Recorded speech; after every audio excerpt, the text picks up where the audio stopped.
大家好，我们是牛爸兔妈。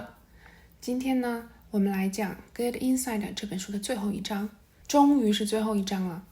这一章的标题呢是 Kids who don't like talking about feelings， 然后有一个括号 Deeply feeling kids， 翻译成中文呢就是不喜欢表达感受的孩子。作者给这种小孩起了个名字，叫深度感受型孩子。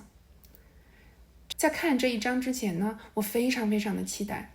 我刚拿到这本书，只是在翻目录的时候，我就非常迫切的想赶紧读到这一章，因为我觉得我们牛牛就是不愿意表达感受的小孩。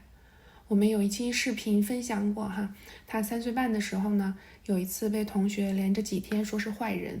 我们在一开始是没有发现这件事让他很困扰的，因为他白天都是非常高兴的，直到晚上睡觉前才跟我们分享了这件事。即使是在那种时刻，他也是故作轻松，刻意表现的他没有很在意。所以经过那件事以后呢，我们就很明确的感受到他是比较深沉的小孩，不会轻易表达自己感受的。和我比较像。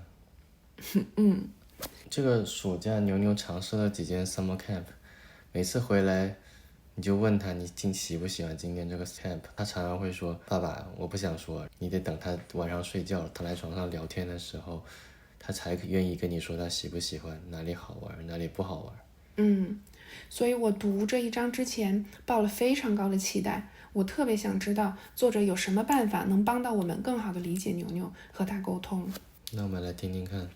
好，首先呢，作者描述了一个情境，6岁的姐姐和4岁的妹妹在一起玩，玩着玩着呢，姐姐就开始挠妹妹的脚，然后逐渐升级为掐和轻轻的推。妈妈赶紧制止啊，就说宝贝，你可以生气，但是我不能让你打人。结果姐姐就瞬间大爆发，大喊不许说了，你离我远点儿。妈妈很沮丧，说你怎么总是因为一点小事就崩溃呢？姐姐变得更加崩溃了，大哭大闹，边踢妈妈边喊我讨厌你，我讨厌你。这是不愿意表达感受的孩子吗？对，你和我的感受是一模一样的。我看到这里的时候就有点懵，他这个例子描述的是一个情绪来得很猛烈，很容易失控的小孩，并不是一个不愿意表达感受的小孩啊。我也觉得是。对，我看完这一章之后呢，意识到其实作者想讲的这种深度感受型孩子和牛牛是不一样的。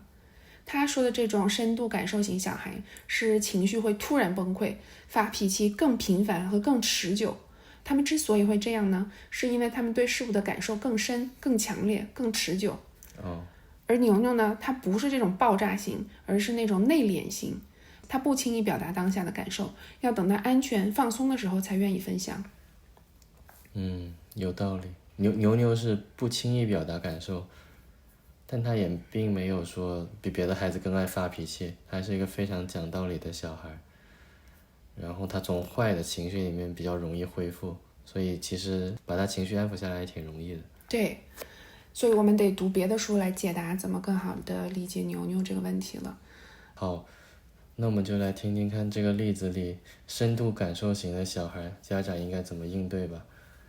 在这个例子里，这个妈妈做的也没有问题啊，听起来都像是作者教的方法，允许孩子表达感受，但是要制止他不好的行为。那这个小孩为什么会崩溃呢？对，作者说呢，这个妈妈没有做错，只是深度感受型小孩体验世界的方式是不同的，他们的情绪来得特别快，特别强烈，所以他们马上被淹没在了自己浓烈的情绪里，而这种情绪里很大部分是羞耻感，这种羞耻感太强烈了，以至于他的身体把这种状态识别成危险，激发了他们的防御反应。有没有很耳熟？有，其实就是大家常说脸上挂不住的那种感觉，你老说他就不高兴呗。咱们以前讲过，小孩在陷入羞耻感的时候，他的身体会让他进入一种防御状态，因为羞耻感会让他感觉到自己非常不好，不值得被爱。他的身体在告诉他现在的情况很危险，如果让别人看到你这个样子，你就会被抛弃。对，作者说，当小孩被羞耻感淹没，陷入害怕被抛弃这种恐惧之中的时候呢，他可能就会像笼中困兽一样，把所有人都当作敌人，不惜一切保护自己，出于生存的本能而向外攻击。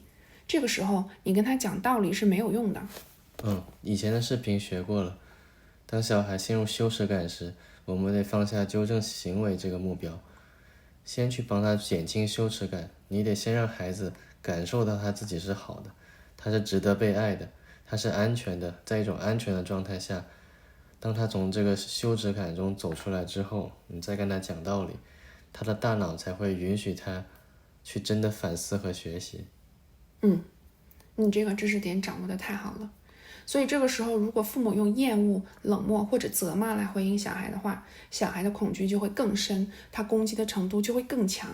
所以父母在这种时候就应该陪着孩子走过这个情绪。